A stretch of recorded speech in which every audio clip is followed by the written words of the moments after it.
There is a massive realignment happening in politics, not just in Britain, but everywhere in the Western democratic world. If anything, Britain's a bit slow to catch up. Gawain touched on this. It used to be for the lifetimes of everybody in this room that the principal thing, the key defining thing that would make you find your political tribe was where you stood on economics. If you were basically pro-market, pro-capitalist, thinks the state should get out of the way, you would tend to lean to the right. If you feared that there wasn't enough redistribution, that perhaps key industries should be run by the state, you would tend to lean to the left.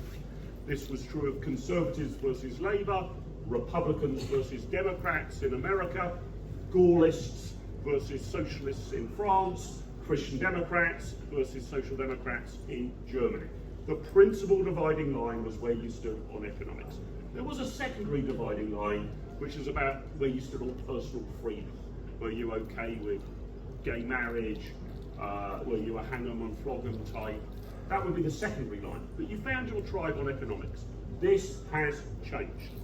The principal dividing line in politics in the Western world now is where you stand on identity.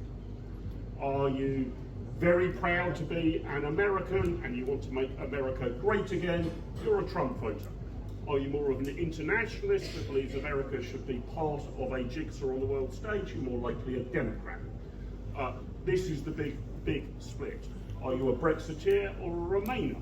The biggest split in British politics of the last decade. The principal dividing line now is identity, and the secondary dividing line is economics. This is going to totally transform the party system in the United Kingdom. Labour and the Conservative Party will either have to adapt to this new reality or die. I'm rather with Rachel on economics, but that hasn't been delivered over the past 14 years.